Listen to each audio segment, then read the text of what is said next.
Okay.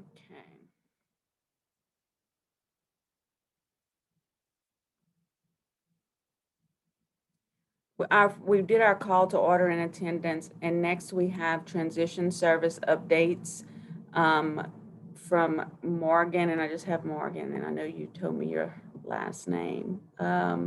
From Livingston Parish, April Morgan, April. I'm sorry. Robert, put your last name.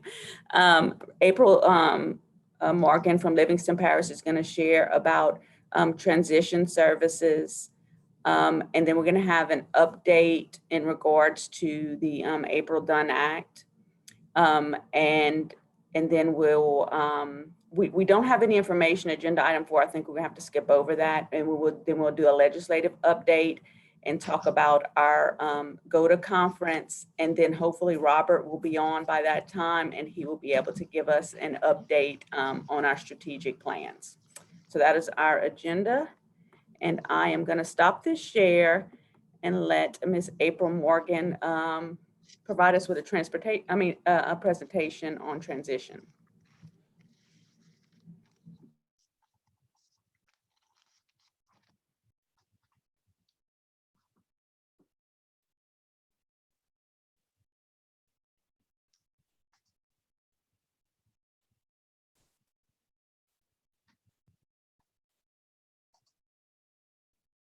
Okay, can you see it, Bambi?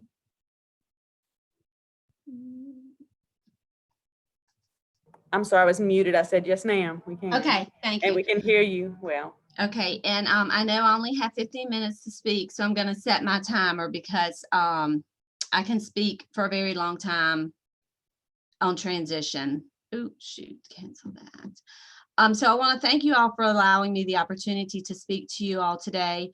I have been with Livingston Parish Public Schools Special Education Department for 29 years. 9 of those have been as high school IEP facilitator and transition coordinator.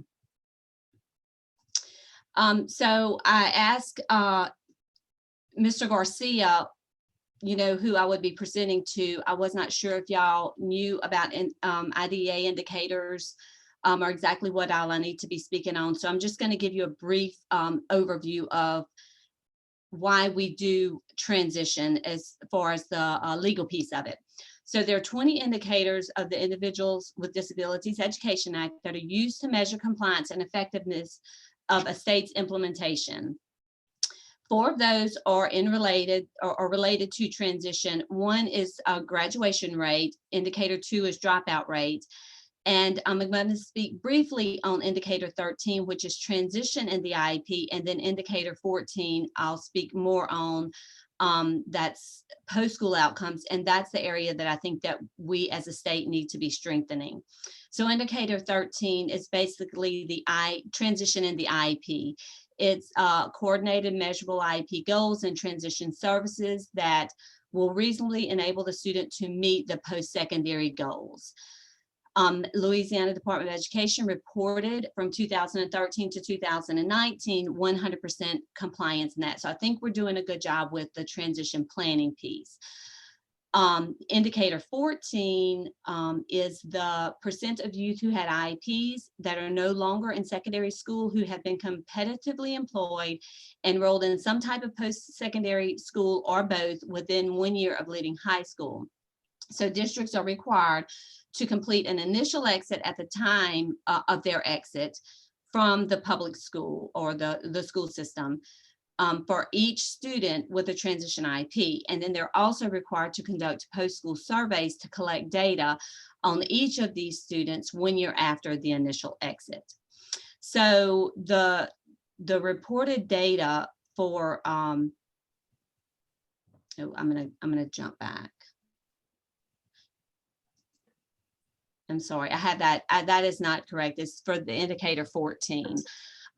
So if you look at that first row, that's the number of respondents of youth who are no longer in secondary schools in our state that had IEPs with transition in effect at the time that they left. So we collect that, I believe, in the state. I know in Livingston Parish, for 100% of our students that exit, we get that initial exit data. It's the 1-year follow-up. You'll see that number is based on the number of respondents. It's sometimes difficult to reach those parents or those family members or those students.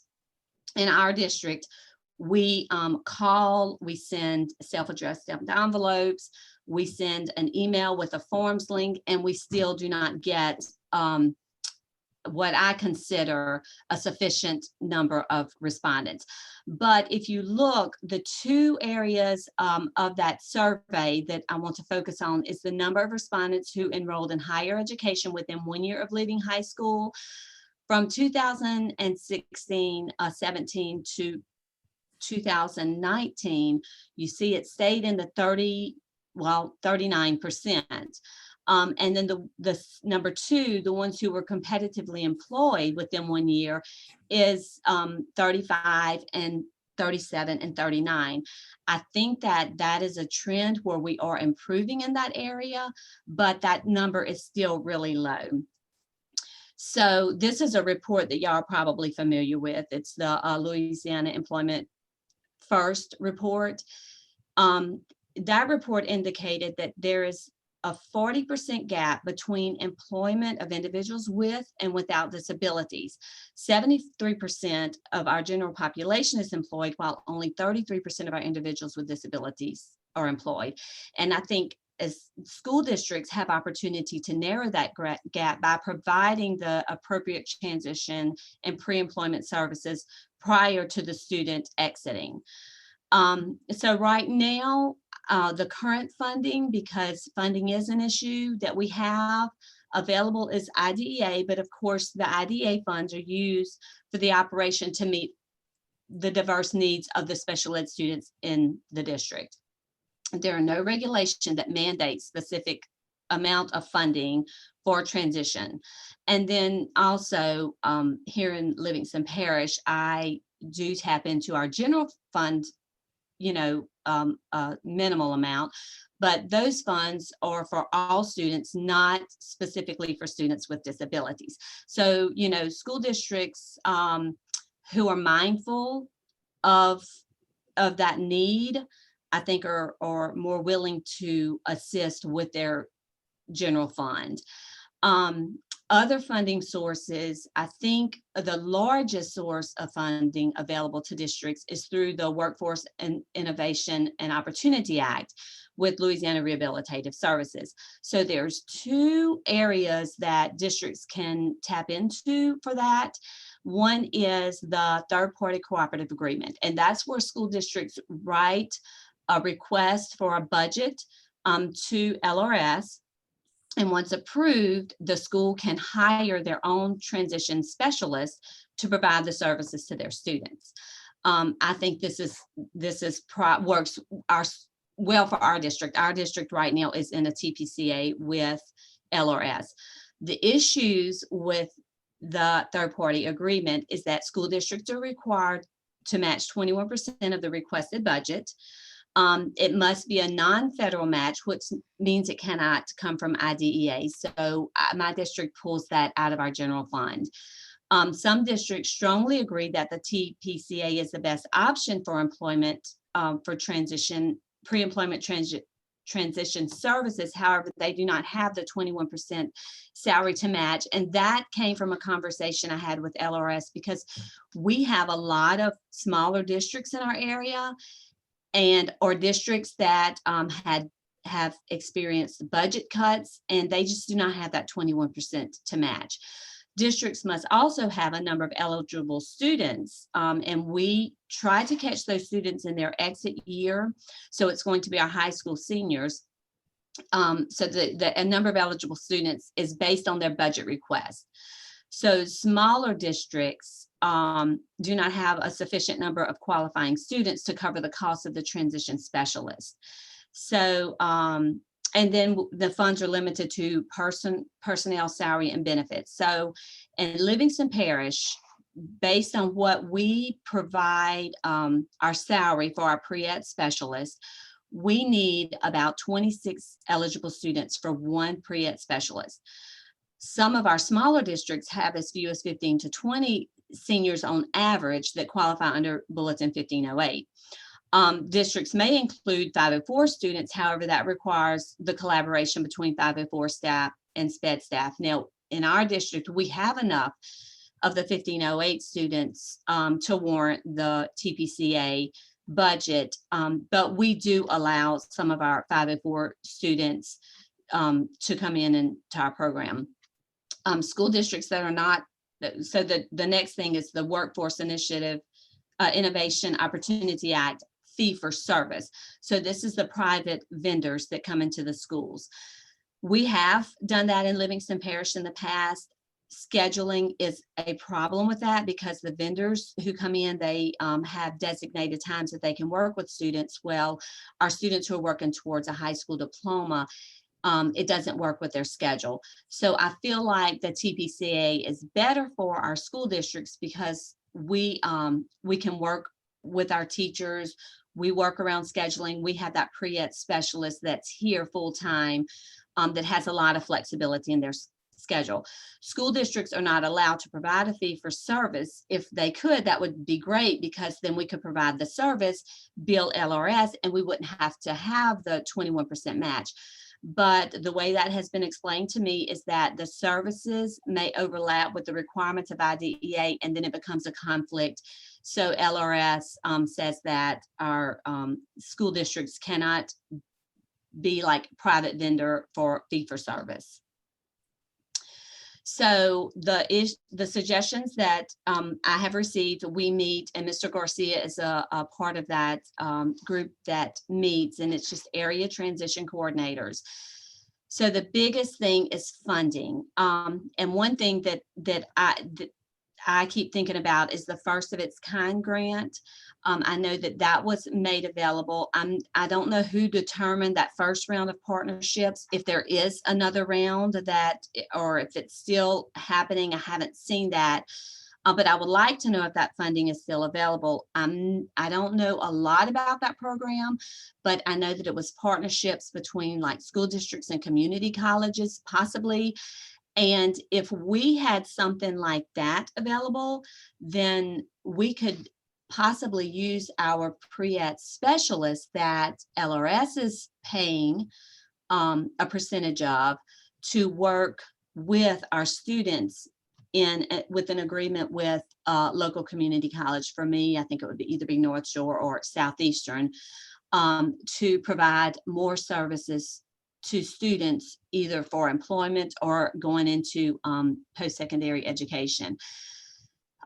What would help us is if we had opportunity grants specifically related to transition, that we had a little more leniency as to how we spent it on programming.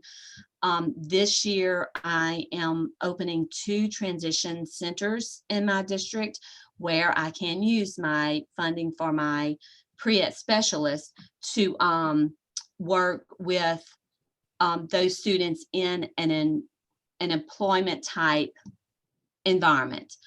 So if we had grants from the opportunity type grants, that we could use the funds for something like that.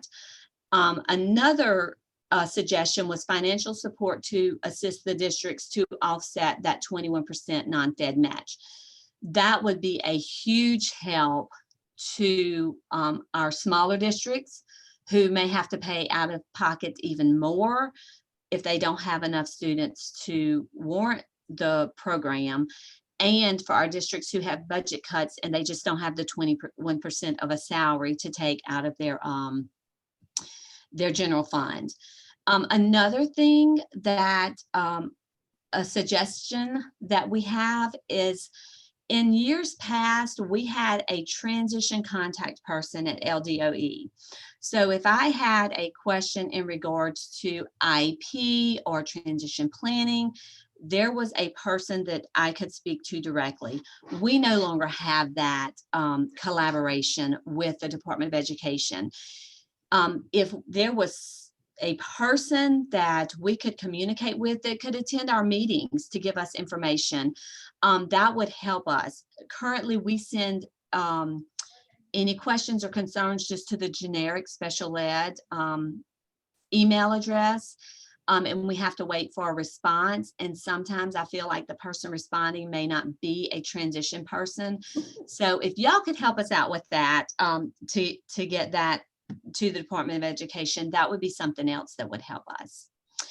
And that is all I have. Here's my contact information. If any of you would like to reach out to me, if you have information that I could bring back to our transition coordinators in our area, or anything that would help my programming, I am open to any suggestions. And I don't mind sharing if you know school districts that may need a little support or some guidance with the PCA. I am willing to share anything that I have.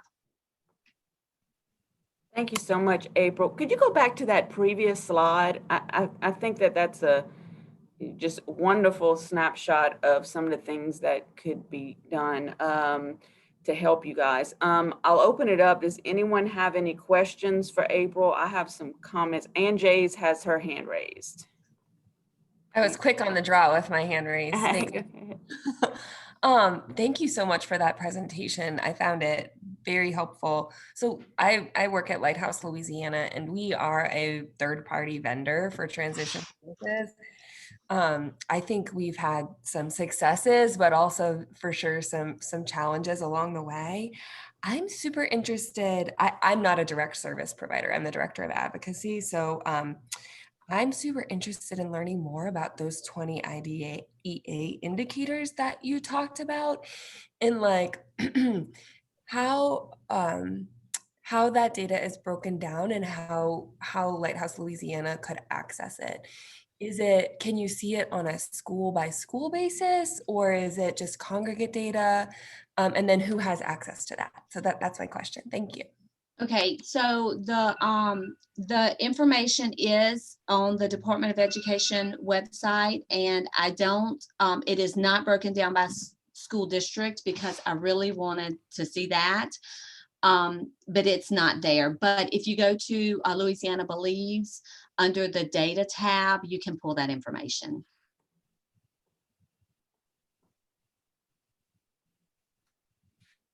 And please feel free to email me, april.morgan@lpsb.org. If you do not find that, I can send that link directly to you.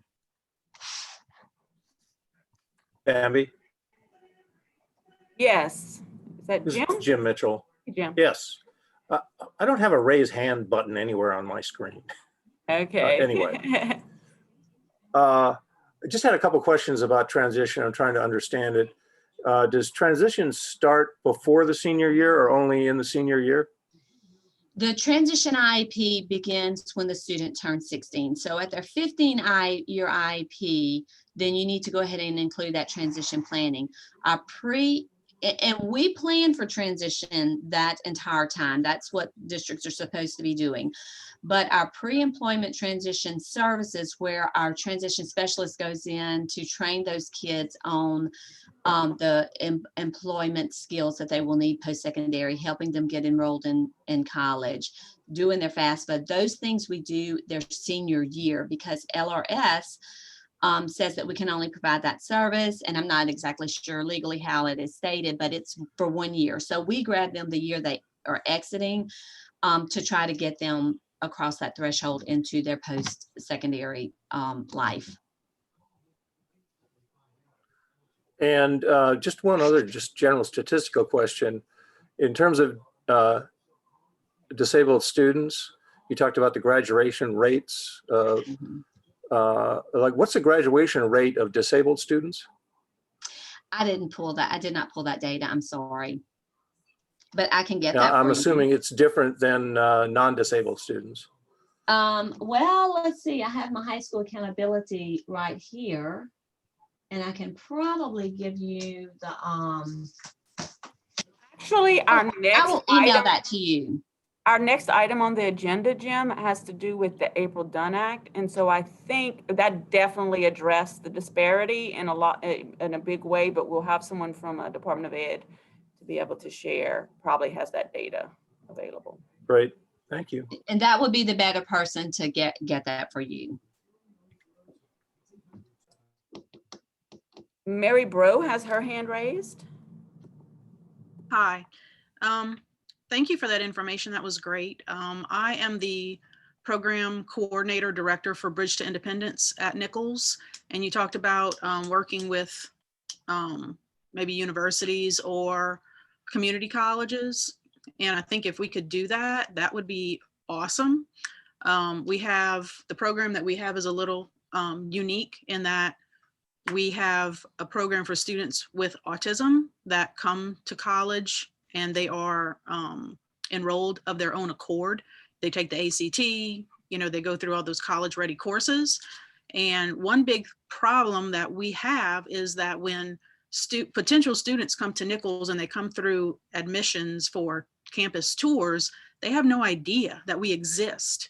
And we try to get that word out and we just don't know how we can get it out more than what we already do. People are more familiar with the intellectual disability component of our program, which is for students on a certificate track. There are more than 4 or 5 of those in the state, but currently we are the only ones with a degree pathway. Having our first 4-year degree graduate this summer, we are so excited, and 3 or 4 more in the fall. So if some kind of way we can coordinate with transition services with the high schools, I don't know how funding would ever work. If it would, that would be great. We would welcome anyone to come in, you know, or us to go out. It's, you know, but that's very interesting. I was very interested in that component of your presentation. Thank you. And Mary, we have actually met a couple of times. Dr. Bolton and I came out and met with you right before COVID, and we had started doing some working on some collaboration things. And we've actually had a student to attend there on an LRS scholarship.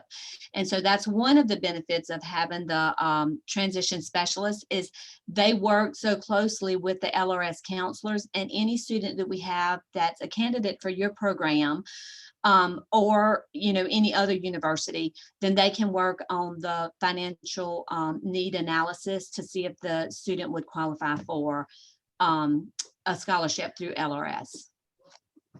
Yes, and that's all great. I think if we could expand that, you know, so that more people know about us, so that what you have done for us, you know, and the student could multiply, because there's many that will come that don't have any idea, you know, that our program exists, even though, you know, we present at the governor's conference coming up in the summer, and you know, we go around a lot, but anything that anyone could do to promote that would be a great help for our students. I agree. Thank you. And I think what Mary brought up is an important point. Like, I think Mary had asked, like, you don't know if there's funding for certain component, but I think that's part of what we need to do in the coming year before the session. Like, we really need to think about how we need to fund. April, you had some things listed in your presentation, and some things that needed to be funded, and we need to get appropriations from our legislators. And I don't think our legislators even think about people with disabilities in the terms that we think about them as being young people who can go on to college, get an education, and be employed. And so we need to start making those asks. Sometimes it takes several years, but I think y'all have some good ideas that we need to really work on over the next 9 months. So Bambi, the first of its kind grant, is that still available? I'm not even sure who's that through. Well, the only place that I've seen information on that is in that employment first report. And I know that I think St. Helena was one of the schools that maybe had a partnership with either North Shore or Southeastern. I don't quite remember, but I happened to be on a leave during the time that was rolled out. So I didn't know if, you know, how the districts were selected to participate in it.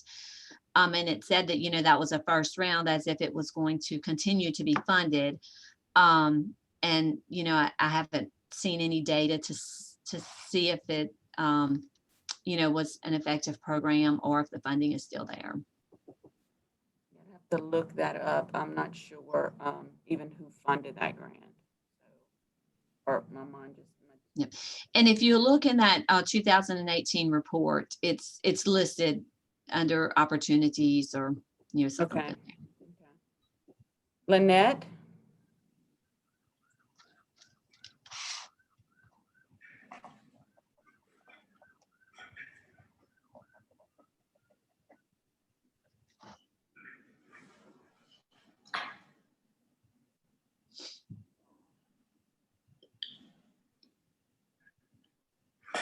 We could send a letter to Department of Education to get a contact person.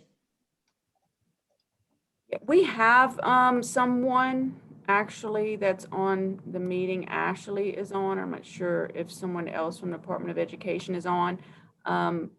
Today is the Bessie meetings, so that is why Dr. Kelly Peterson isn't on today. She actually just sent an email reminding me and sending her regrets about that. So, but you're right, Lynette. And I see Miss Elaine. You had, Elaine, you're muted. Good morning, everyone. My question is for Mary. How do you pronounce your last name? I don't want to mess it up so bad. Mary Bro, Dr. Mary Mary Bro. Okay. Mary, I didn't know that Nichols State offered this type of educational help in this state. Marcus is interested in doing online college studies because of the pandemic and everything that's going on. And what we were doing was sending out like applications out of state, and we didn't know that Nichols offered this. Marcus graduated in 17. So, but he did go back to high school to age out at 21, 22.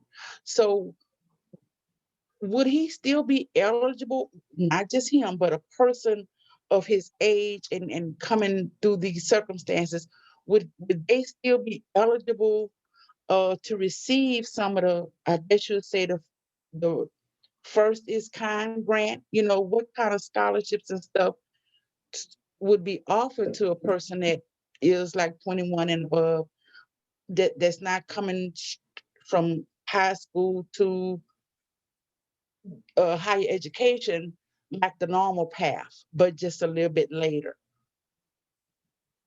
So he received a traditional high school diploma, taking the ACT? Yes, he did. He got a traditional high school diploma from Sam Houston in 17. So what he would need to do is apply to the university. And then once accepted to the university, then he could apply to the Bridge program with a identified disability of autism or ASD. Okay, to the Bridge program, you say? Yes, Bridge to Independence. I'm not sure. A lot of our students do get help from LRS. There are some specific scholarships. But if you want to email me. Yeah, give me your email and yeah. Sure, it's Mary, Mary.Bro, BREAUD @Nichols, NICHOLLS.edu. Hold on a minute. I can put it in the chat. Thank you.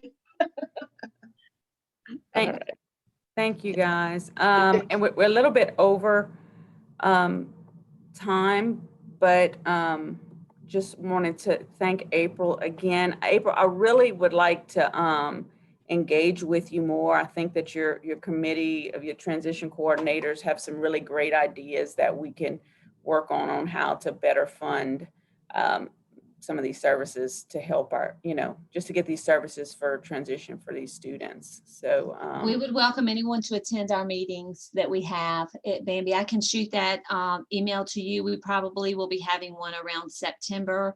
October, we kind of wait till after October 1 report generally, but I'll let you know. And if y'all would like to attend that meeting, we would be happy to have you. And can you email that PowerPoint to me as well? Yes, I will. Okay, I will. appreciate that. Thank you so much. And next on our agenda, we have an update on the April Dunn Act. I think Ashley Augustine is going to be doing that presentation or giving us some information. Hey, good morning, everyone. Can you hear me okay? Yes, ma'am. Okay, so first of all, my name is Ashley Augustine. I'm on the Diverse Learners team here at the Department of Education. This is my first meeting, so I wasn't quite sure what you needed. So I just have like some bullet points in regards to the Dunn Act. I would like to touch on, once I finish that, kind of how everything aligns with April's presentation. I actually manage the indicators that you reported, April. So I could provide more information for you in regards to that, and just wanted to point out that while with the APR we reported statewide, the performance profiles actually show each LEA's performance against those targets. So that's also available on our website if you wanted to just take a look at that. And I'm just going to go ahead and, like I said, give you guys just a few bullet points. So this year, the department presented an overview of new resources for school systems at our annual Teacher Leader Summit. The resources can be used to ensure effective implementation of the April Dunn Act. Some important things to note before we discuss the resources. One, there is nothing new about the law since the Dunn Act was passed. The resources are a compilation of previous guidance and new tools. Number two, the resources provide guidance about the Dunn Act for the purposes of graduation. So the foundation of these resources begins with a guidance document titled the April Dunn Act, an alternate means to graduation for students with disabilities. While the document contains previous guidance put out by the department, it is much more comprehensive. It includes links to multiple FAQs, bookmarks, and other reference materials on our website.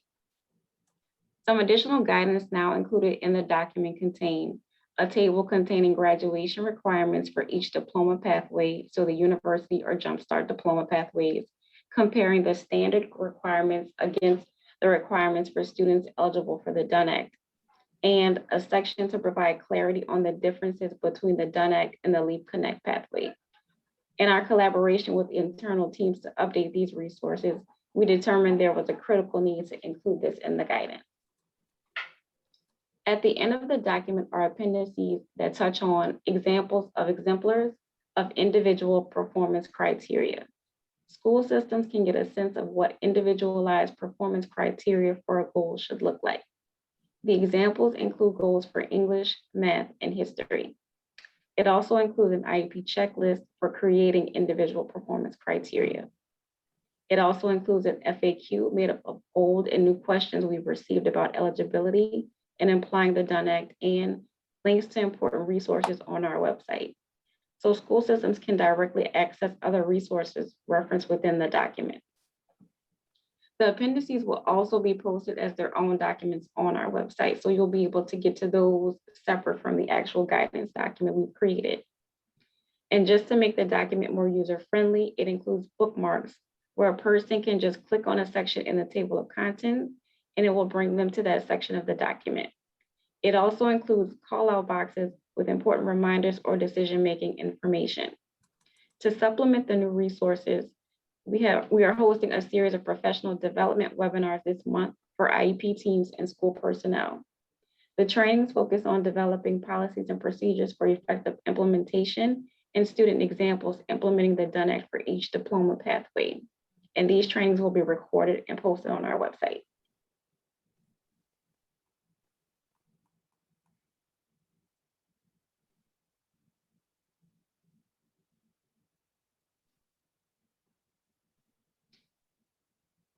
And that's pretty much it, what we've covered over the last couple of months. I'm not sure if I can take questions or how we should proceed. Yeah, if anyone has questions, please raise your hand.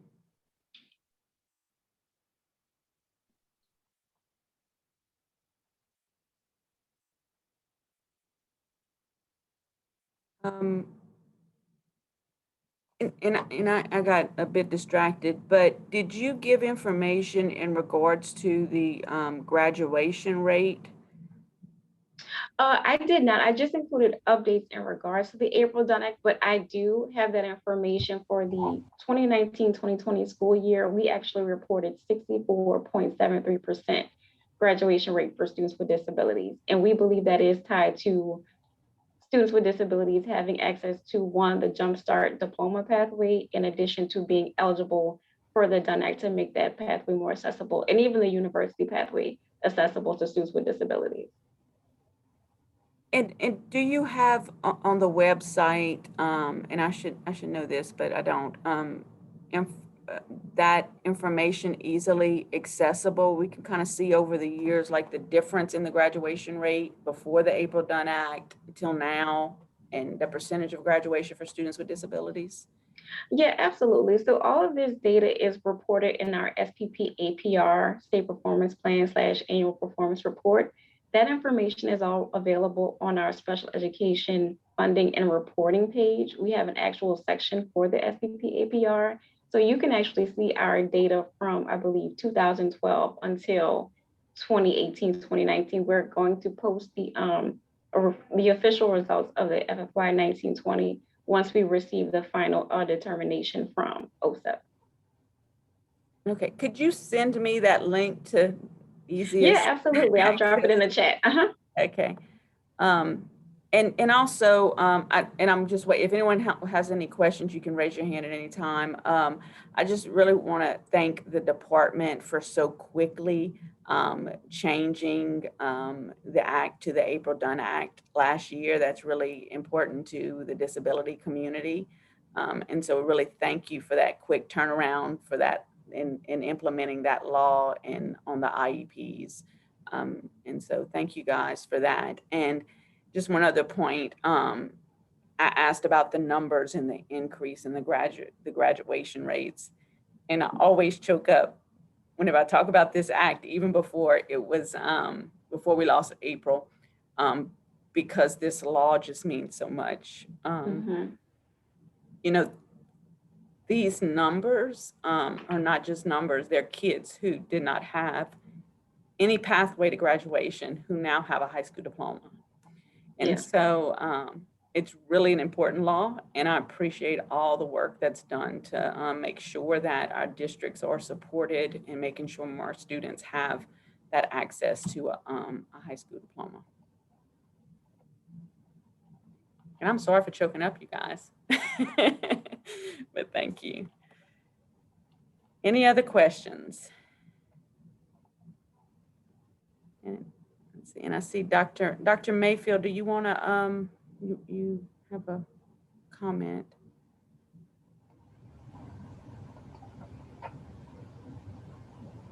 And while she's unmuting, certainly appreciate her work in getting that law passed.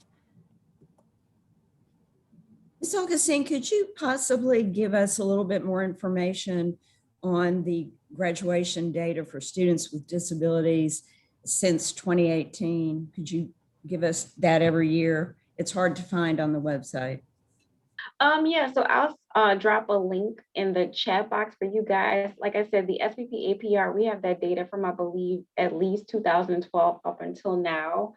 So you'll be able to see the increase in the graduation rate versus when we implemented the Dunn Act and then prior to. Okay, and my other comment is the act is not being implemented statewide as intended for promotion. Many districts still believe it only applies to graduation and does not apply to the elementary grades. Could you describe to us what LDOE is doing to address this?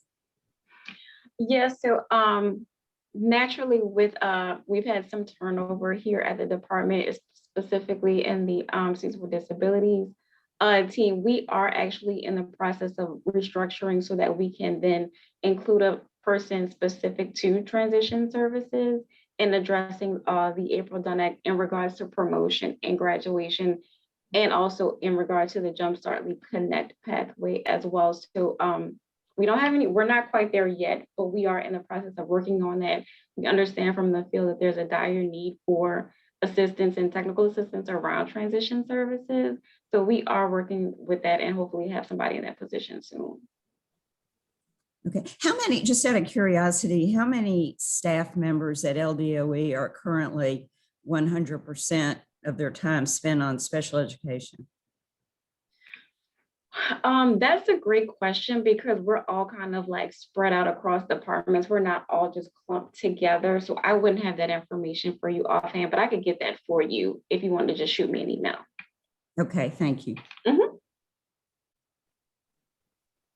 Thank you so much, Ashley. We appreciate your time, and we are a little bit over our schedule, so we'll move on to the next agenda item. So thanks again. Thank you. Our next agenda item, this has to do with legislation. So I'm going to share with you our legislative tracking link, which you guys have all got the link to throughout the session, and just wanted to acknowledge Lillian was our person who was updating this morning, noon, and night as changes happened to the legislative session. So if you were keeping up with this list that was accessible to everyone, you were able to see this. What I've done is sorted the legislation we were tracking by the topic or the area, and education is shown here on the screen. Some of the legislation that we were tracking may not be the highest priority or may not be directly about disabilities, but we tried to just be inclusive of things that had a potential impact on students with disabilities. And so just a couple that were really important. And before I go into that, if you have a bill that you want to discuss and share, please raise your hand and I will acknowledge you. So HB 253 by Representative McKnight, that changed the governance of the special school district, which includes the school for the deaf, the school for the blind, and some other programs. And so the governance now is no longer is it directly with the governance directly from the superintendent of the Department of Education, but it's governed by a board, which is outlined in the legislation. That is, I think people feel is more reflective of the students who attend the school, their family members, or the professionals that serve these students. And so it's more similar to the way a charter school board would be set up instead of just being directly under the superintendent of education, state education. And we had a few others. I'm just going to go through. If there's anything, please raise your hand at any time.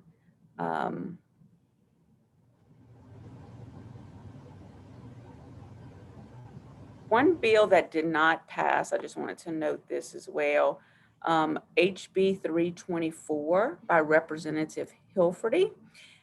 It failed in a vote of 47 to 50. It was to prohibit corporal punishment in school altogether. And if you remember a few years ago, we were able to get a bill passed that prohibits corporal punishment for students with 504 plans and IEPs. So those students with disabilities should not receive corporal punishment. However, we knew at the time, and we know now, that many students with disabilities are not, don't have 504s or IEPs. It could be they hadn't gone through the process, or for some some other reason. So we know that it's not all inclusive of students with disabilities. And the other issue is that I think that this council has taken the position that we do not think that corporal punishment is an effective behavior intervention. And so that was disappointing. It came very close, but as we know, with legislation, sometimes it takes several years. And so I'm sure that will be brought up again in the future.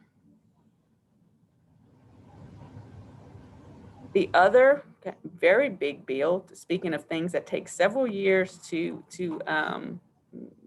finally pass, is SB 86 by Senator Foyle. It is the bill to require school districts to develop and adopt policies for installation of video cameras in certain classrooms, and those are self-contained special education classrooms. That bill has been brought up for about 3 or 4 years now, and finally passed. And the issues, I think, moving forward for the implementation is some of the same issues we've had with other laws. Is, of course, the law says that the school districts have to develop and adopt policies. So we need to make sure that our school districts are doing that in a timely manner, and also ensuring that they are funding it, and that the policies are doing what the intent of the legislation is meant to do. And that really is to protect our students with disabilities. And, as we've also talked about, it also we believe is a benefit to the teachers who, can have, evidence of what's going on in the class with the students. So any other feedback on legislation? Bambi? Yes, sir. Jim? On that last issue with the there's no funding at all with that, right? So if they create policies and procedures and they don't fund it, it ain't going to happen anyway. For the cameras? Yes. They have funding. They have IDEA funding. They have school, just their MFP funding. Well, funding. Yeah, funding is there available. could be The issue is whether it's programmed, right? I'm sorry, say that again. I was going to say funding is available from lots of different places, but another great excuse for not doing something is, well, we couldn't identify which funding source to use or something like that. Just seems to me like there's a hole big enough to drive a truck through if you're really not serious about implementing that policy. You're right. So it would take advocacy. It's not something, this is not legislation that is just, which most are not, where you could just kind of shut the door and say, we did what we need to do, now everything is going to be great. We need to empower our families with the information. And we also, several years ago, passed legislation that every school district is supposed to have a special ed advisory council.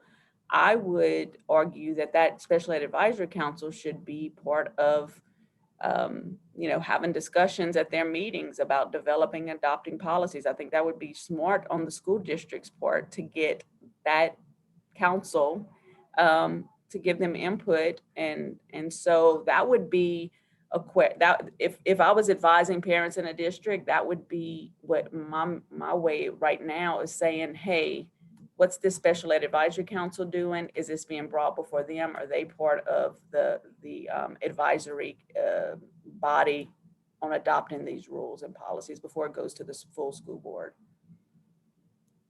So does every district actually have that? They're supposed to by law. Now there's another big hole. Right. So we don't know really. Right.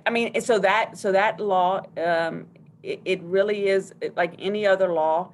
If people don't hold the entities accountable for, fulfilling what the law says it should be doing, then it might not be doing it in the way that it was intended. So, yeah.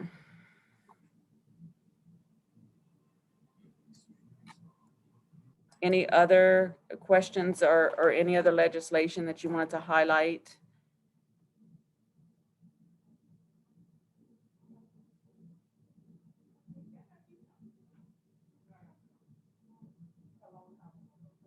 Okay.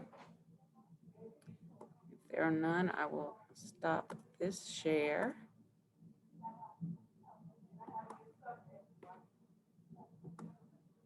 Okay.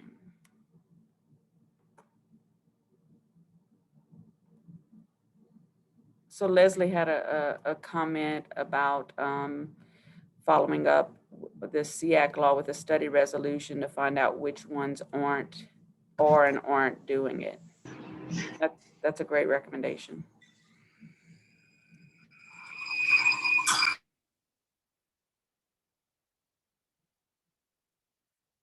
And Ashley put in the chat a link to the special education reporting and funding.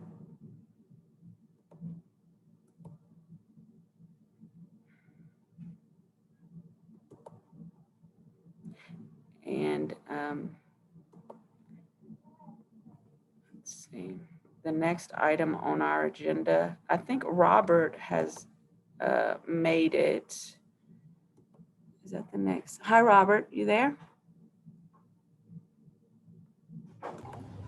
Yes, ma'am. Good morning, everyone. I apologize for being late.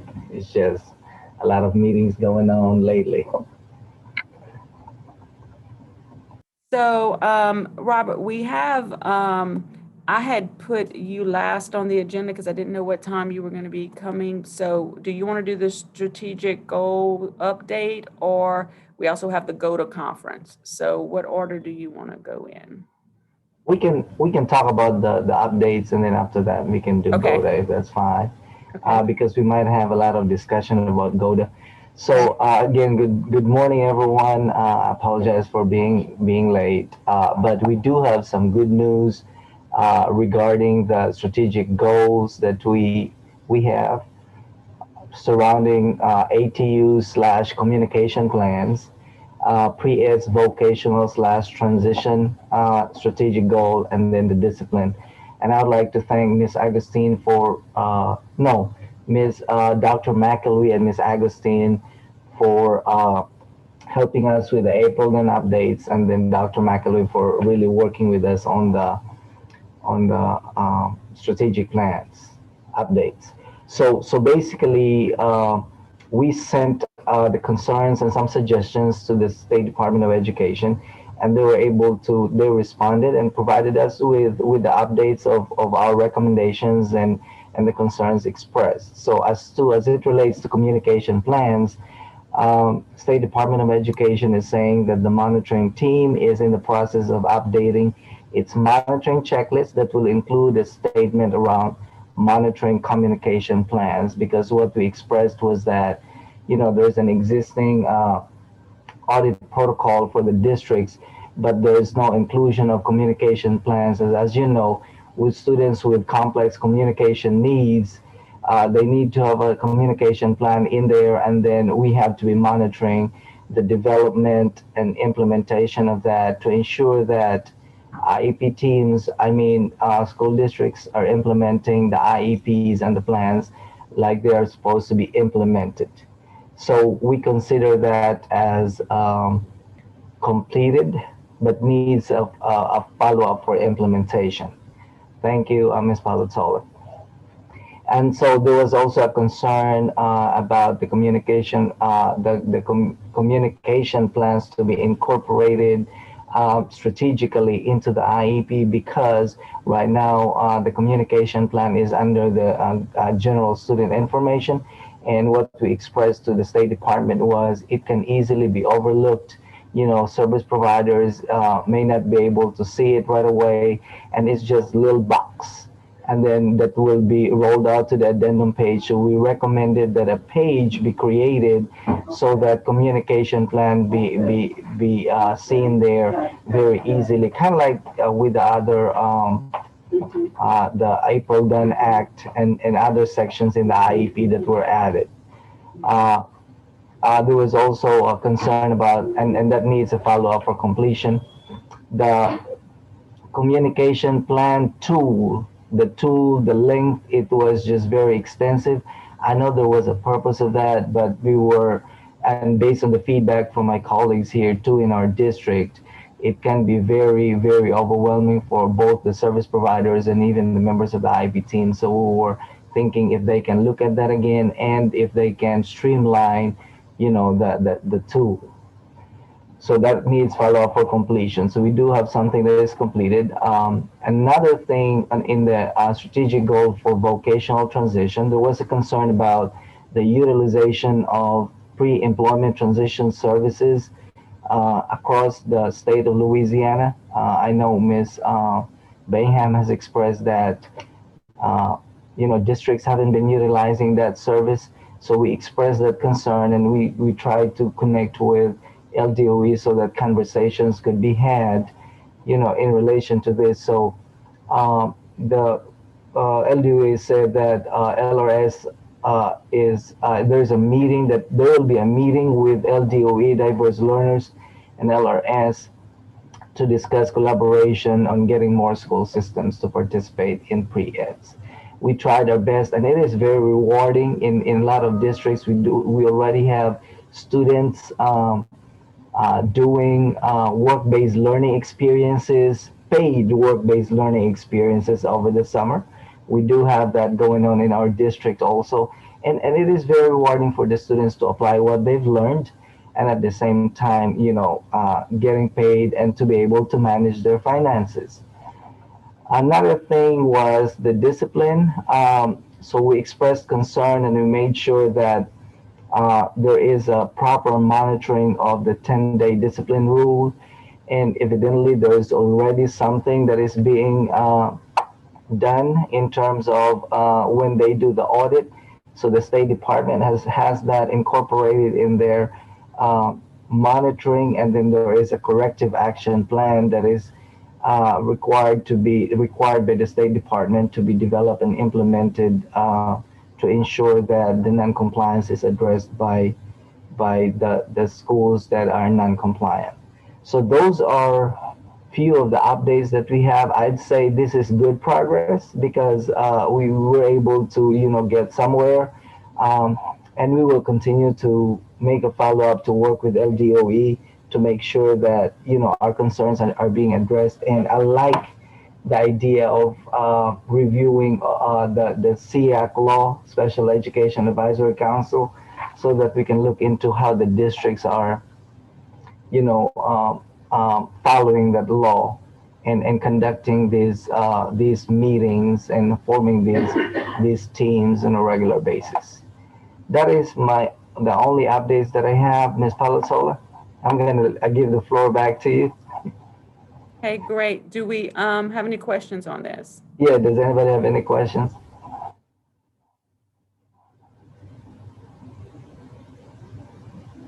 Thank you so much. We appreciate it. The last item on our agenda has to do with the GODA conference, and on the agenda, you probably saw a link.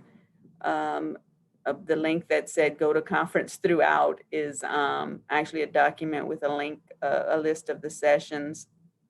And so I'll pull that up now.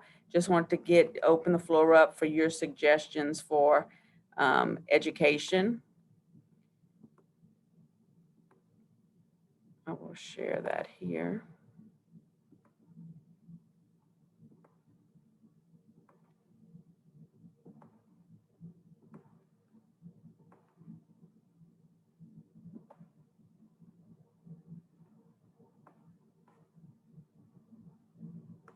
Do you guys see that on the screen? Yes, ma'am. So our post-secondary programs for students with disabilities are programs like Dr. Bro talked about at Nichols, UL Lafayette, Southeastern, LSU Human Development Center with Delgado, Baton Rouge Community College, Bossier Parish Community College. Those are the universities and community colleges that have those type of programs. LSUA, Grambling, and ULM are three in Central and North Louisiana, luckily, that they're looking at starting a program. So those are the ones for that first bullet. The second bullet is from looking at our disability service offices in our universities across the state. We have one of our GACDA members, Tim Delaney, which is at McNeese. He'll be one of the people on the panel, as well as many of our other disability service office staff at our other universities. And then we'll also have a session on the needs for blind and deaf children in schools, which will include some representatives from our special school district, but also people who are experts in that area of education, as well as people within our school districts that are serving a population of students. So those are the three that we have, but this certainly isn't all-inclusive. We got these topics from a survey, I think Jamar sent out to you guys probably a month or so ago, and took that and just tried to figure out what sessions we should include based on the responses that we've had.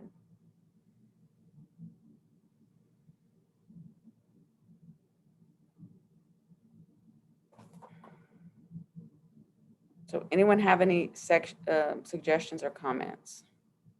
Hey, Bambi, this is Anne. Mm-hmm. I would love to see in the needs of kids who are blind and deaf, also representatives from LDOE. Lighthouse Louisiana is particularly interested in how this House bill that makes SSD its own district affects the expertise that SSD often provided to LDOE about serving kids who are deaf and blind in mainstream schools. And we have kind of these ongoing advocacy platforms for both of those populations with two separate coalitions, and have been a little stalled, I think, in part because of what Ashley Augustine mentioned about turnover in the diverse learners department. And so I would really like to see how those two entities will continue to be able to work together to best meet the needs of those students. So if we can do that in a public way, that would be great. Thank you. That's good feedback.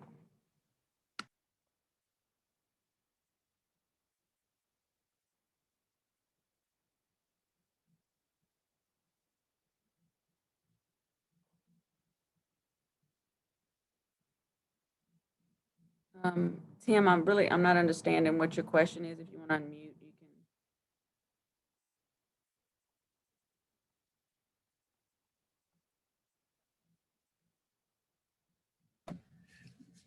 I've been reading along the transcription that's going with this thing we're doing today. Is that part of the Zoom program, or is that from a separate entity that y'all hired? No, this is Zoom. Okay, because I've talked with teachers during the pandemic, and they were telling me that Zoom couldn't do this. They're wrong. Okay. Yeah, I mean, I can see that there's some errors, but yeah, It's actually pretty good. Yeah. Okay, anything else about this, our sessions for the conference? And just wanted to this page here, one thing that we're really trying to be focused on all of our sessions is that we include people with diverse disabilities, that we include people with disabilities in all of our sessions.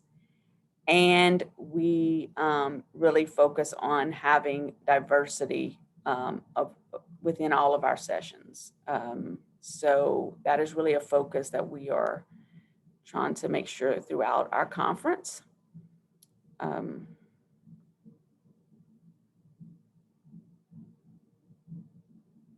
So you all have this link on the agenda. If you have feedback later on that you think you want to include, the only thing I would ask is if you have any sessions that you would like to be included, that you kind of know what it would be and you have the speakers who can present it. because we really don't have the time between now and I'll go back up to the top of the screen. It's going to be during the week of July 26th through the 29th.